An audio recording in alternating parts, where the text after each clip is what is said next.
এই বছর আমরা প্ল্যান করেছিলাম যে একটু মহারাষ্ট্র যাব, কারণ ভারতবর্ষের বিভিন্ন দিক ঘোরার পরেও মহারাষ্ট্রটা আমার যাওয়া হয়নি। তাই মহারাষ্ট্রে প্রথমে আমরা প্ল্যান করেছি নাসিক যাব এবং নাসিকটাকে বেশ ভালোভাবে এক্সপ্লোর করব এবং নাসিক থেকে আর কোথায় কোথায় যাওয়া যায় সেই বিষয় বৃত্তান্ত আপনাদের এই সিরিজে আমি দেখাবো। নাসিক স্টেশনে নেবে, যেটাকে নাসিক রোড স্টেশন বলে, হাওড়া থেকে সব ট্রেনই অনেক ট্রেন পাবেন আপনি।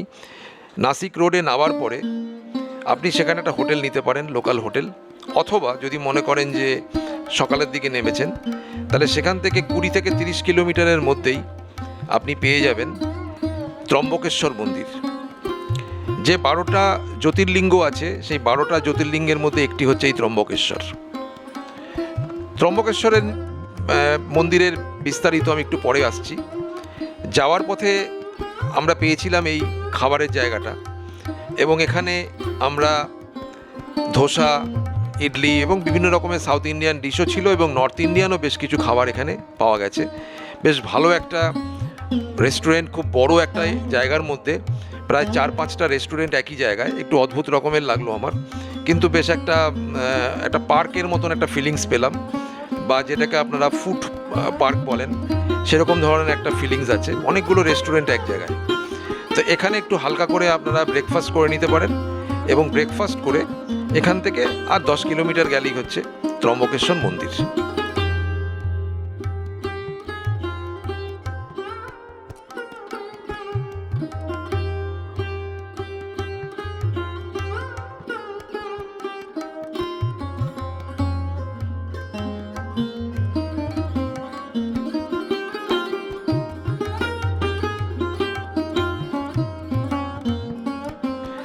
1755 সালে পেশোয়া বালাজি বাজিরাও এই মন্দিরটি স্থাপনা করেন। ব্রহ্মগিরি পর্বতের একদম কোলে হচ্ছে এই মন্দির, এবং এই শিবলিঙ্গের একটি বৈশিষ্ট্য, এই একই শিবলিঙ্গের 3টে মাথা আছে, এবং একটি হচ্ছে ব্রহ্মা, আরেকটি হচ্ছে বিষ্ণু এবং আরেকটি হচ্ছে মহেশ্বর। এই ধরনের জ্যোতির্লিঙ্গ ভারতবর্ষে আর নেই। 12টি জ্যোতির্লিঙ্গের মধ্যে এটাই একমাত্র জ্যোতির্লিঙ্গ। এত স্লো হাঁটছো, আমি আবার হোঁচট খাবো।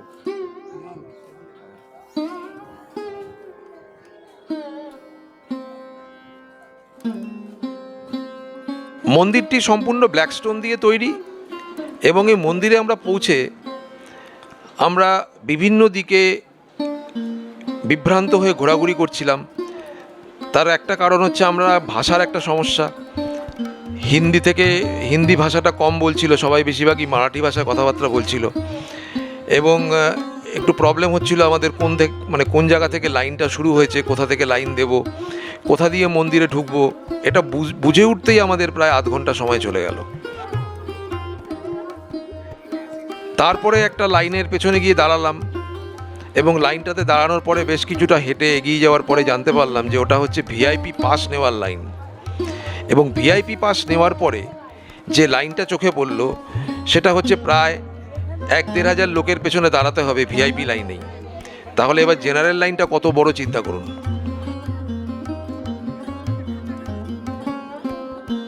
তাই আপনারা যদি মনে করেন যে ত্রম্বকেশ্বর মন্দিরে ভালোভাবে দর্শন করবেন এবং ভেতরে ঢুকবেন, তাহলে আপনাদের এই ভিআইপি পাস 100 টাকার যেটা নেয় ওরা, আপনাকে আসতে হবে ভোর 4টে 4:30-র মধ্যে, কারণ 5টার সময় মন্দির খুলে যায়, এবং আপনাকে মন্দির খোলার আগে এসে এই পাস সংগ্রহ করে এবং ভোরবেলা সূর্য ওঠার আগেই আপনাকে মন্দিরে প্রবেশ করতে হবে।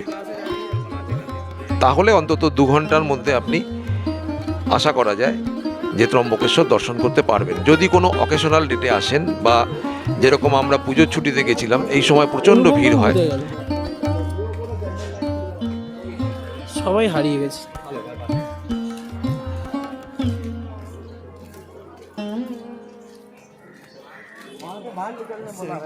না, ওই দিকে সোজা চলে গেছে। ওরা কোথায় গেল? ওই সামনে মনে হয় টুপি দেখতে পাচ্ছি, তাই বললাম। না, ওটা না তো।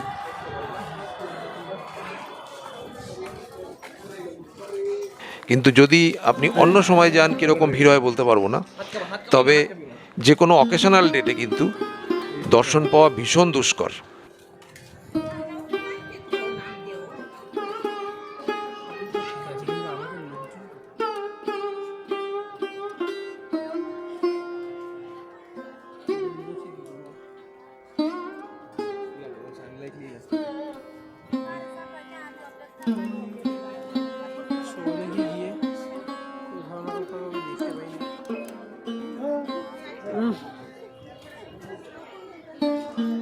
पूरा खाली था। না, এটাই তো প্রবলেম, কেউ ফোনও করে না আমাদের না দেখে।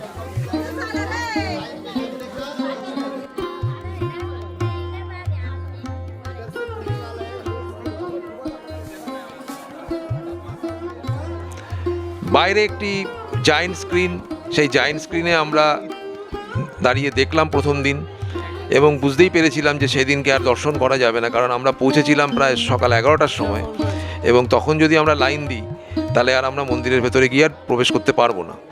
তাই প্ল্যান করলাম অন্য আরেকটা দিন এসে আমরা এই ত্রম্বকেশ্বর দর্শন করব, এবং সেটা আমাদের হয়েছিল যেদিনকে আমরা ফিরে আসছিলাম, চলে আসার দিন, সেই দিন আমরা ভোরবেলা গিয়ে ত্রম্বকেশ্বর দর্শন করেছি। যেহেতু মন্দিরের ভেতরে ক্যামেরা প্রবেশ নিষিদ্ধ, ক্যামেরা ভেতরে অ্যালাউড নেই, তাই ভেতরেকার ছবি তোলা যাবে না। আপনি বাইরের জায়েন্ট স্ক্রিনে দেখতে পাবেন যে কীভাবে ভেতরে পুজো হচ্ছে, এবং ভেতরেও একটি অদ্ভুত আয়নার মাধ্যমেই আপনাকে দেখতে হবে এই জ্যোতির্লিঙ্গটি, কারণ জ্যোতির্লিঙ্গ সরাসরি দেখতে পাওয়া যায় না, একটা বড় আয়না আছে, তার রিফ্লেকশানে আপনাকে জ্যোতির্লিঙ্গটা দেখতে হবে। এই ত্রম্বকেশ্বরের পেছনেই ব্রহ্মগিরি পর্বত, এবং ব্রহ্মগিরি পর্বতের ওপরেই একটি পাথরে এমনভাবে শিবের জটার দাগ রয়েছে, যেই জটার দাগ বলা হয় যখন শিব সতীকে নিয়ে যখন নৃত্য করেছিল সেই সময় তার ওই জটার বাড়িতে ওই পাথরের গায়ে সেই দাগ তৈরি হয়েছিল, এবং তার পাশেই একটি ছোট্ট কুণ্ড থেকে এই গোদাবরী নদীর সৃষ্টি, এবং সেই গোদাবরী নদী সমগ্র মহারাষ্ট্রের মধ্যে দিয়ে বয়ে গেছে। তাই মহারাষ্ট্রের গঙ্গা মানে গোদাবরী, তার উৎসস্থল হচ্ছে এই ত্রম্বকেশ্বর মন্দিরের পেছন দিকে। এবং ব্রহ্মগিরি পর্বত যদি আপনারা ট্রেক করতে চান তাহলে অবশ্যই লোকাল গাইডদের আপনাকে নিতে হবে। তবে একটা জিনিস আপনাদেরকে জানিয়ে দিচ্ছি, সেটা হচ্ছে যে এই পর্বতে কিন্তু অনেক চিতাবাঘ আছে। ত্রম্বকেশ্বর থেকে ফেরার সময় আপনারা পাবেন অঞ্জনেরী পর্বত। এই অঞ্জনেরী পর্বতের একদম নিচে একটি মন্দির আছে, হনুমান মন্দির, এবং অঞ্জনেরী পর্বতের একদম মাথায়, যেখানে আপনাকে গাড়ি যাবে না, ট্রেক করেই খানিকটা যেতে হবে, সেখানে আছে পৌরাণিক মন্দির। ধরা হয় যে এইখানেই হনুমানের জন্ম হয়েছিল, এবং হনুমানের মা ছিল অঞ্জনা, তাই অঞ্জনার গর্ভে জন্ম বলেই এই পাহাড়টাকে বলা হয় অঞ্জনেরী, এবং হনুমানকে বলা হয় অঞ্জনী পুত্র। তাই এই পাহাড়ের একদম নিচে একটি মন্দির আছে, হনুমান মন্দির, সেই মন্দিরটাতেই আমরা যাব। কারণ ট্রেকিং করে যেতে পারবো না, কারণ অলরেডি 2:30টার মতন বাজে, এখন এই সময় যদি আমরা যাই পৌঁছতে পারবো না। দ্বিতীয় কথা হচ্ছে আমাদের যে গাইড ছিল সাথে, সে বলল যে এই অঞ্চলে এখন খুব চিতাবাঘের মানে উপদ্রব শুরু হয়েছে।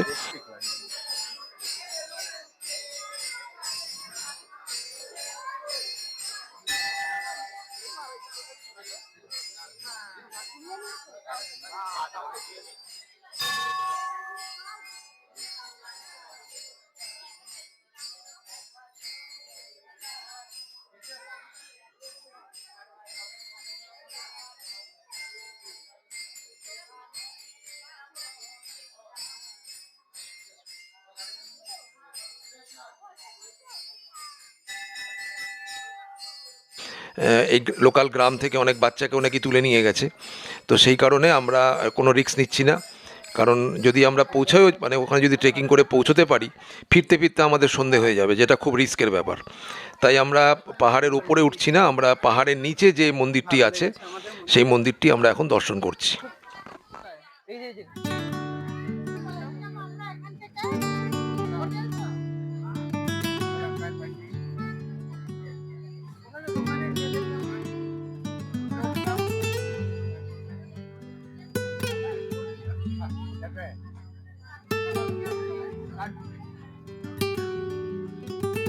হনুমান মন্দির দেখার পরে আমরা এখন চললাম সুলা ভাইনইয়ার্ড। এই সুলা ভাইনইয়ার্ড হচ্ছে একটি ওয়াইন ফ্যাক্টরি বলতে পারেন, এবং শুধু মহারাষ্ট্রের নয়, আমাদের এই সাউথ ইস্ট এশিয়ার মধ্যে সবথেকে বড় ওয়াইন মানে ওয়াইন ফ্যাক্টরি বলতে পারেন বা ভাইনইয়ার্ডস বলতে পারেন। এত বড় জায়গা যেখানে ওয়াইন নিয়ে রিসার্চ করা হয়।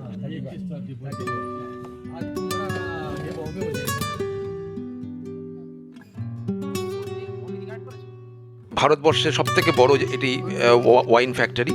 এই সুলা ভাইনইয়ার্ডসে আমরা এখন যাচ্ছি। এটা 1999 সালে রাজীব সামন্ত বলে এক ভদ্রলোক এটা স্থাপনা করেন, এবং এর সিস্টেমটা হচ্ছে, যদি আপনি সোমবার থেকে শুক্রবারে যান তাহলে টিকিট হচ্ছে 600 টাকা করে পার হেড, এবং যদি আপনি শনি এবং রবিবার যান ছুটির দিন, অথবা কোনো অকেশনাল ডেটে যান তাহলে টিকিট হচ্ছে 1000 টাকা করে।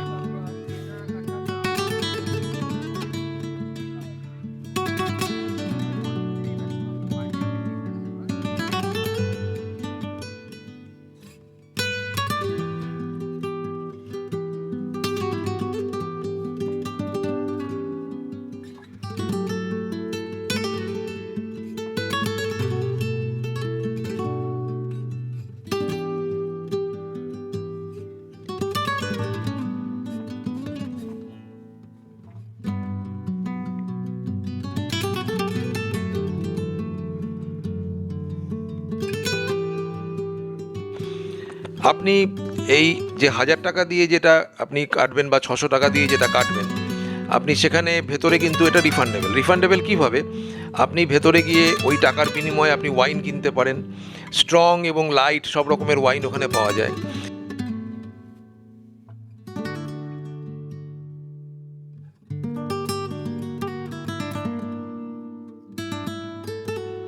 ভিতরে ওয়াইন টেস্টিংয়ের একটা সিস্টেম আছে, ওরা 250 টাকা করে নেয়।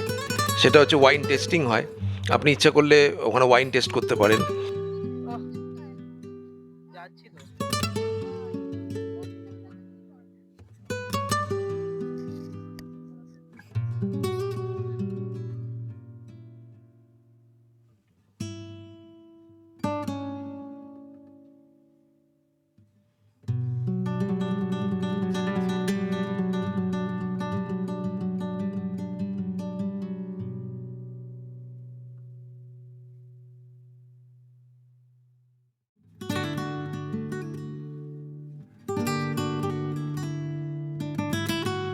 ভেতরে বিভিন্ন রকমের গিফট শপ আছে, আপনি ইচ্ছে করলে সেখান থেকে গিফট শপ থেকে বিভিন্ন রকমের গিফট কিনতে পারেন।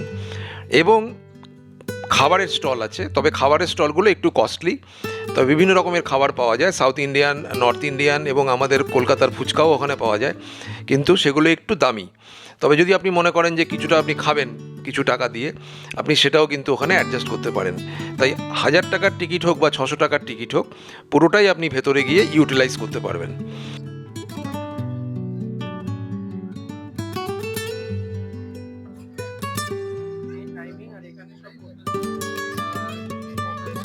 এটাকে টিকিট বলার থেকে বলা যেতে পারে যে এটা ওদের এক ধরনের বিজনেস পলিসি।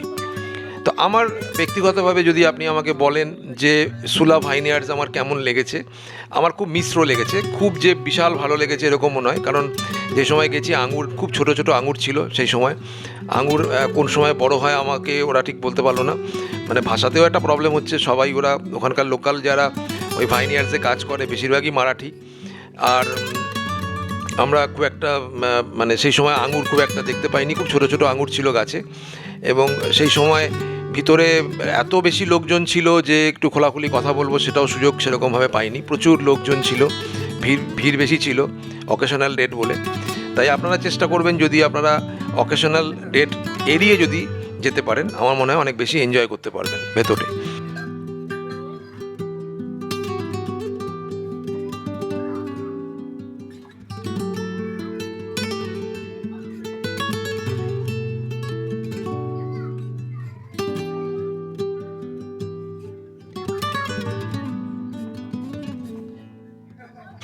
আর এটা আমাদের অনেক দিন ধরেই টার্গেট ছিল যে এই ভাইনইয়ার্ডসটা একবার দেখব, কারণ এটা শুনেছি ভারতবর্ষের সবচেয়ে বড় এবং এশিয়ার মধ্যেও সবচেয়ে বড়। তাই ভেতরে ঢুকলাম। তবে আমাদের হাওয়া বদল রেটিংসে আমরা এটাকে 10-এ 6 দেবো।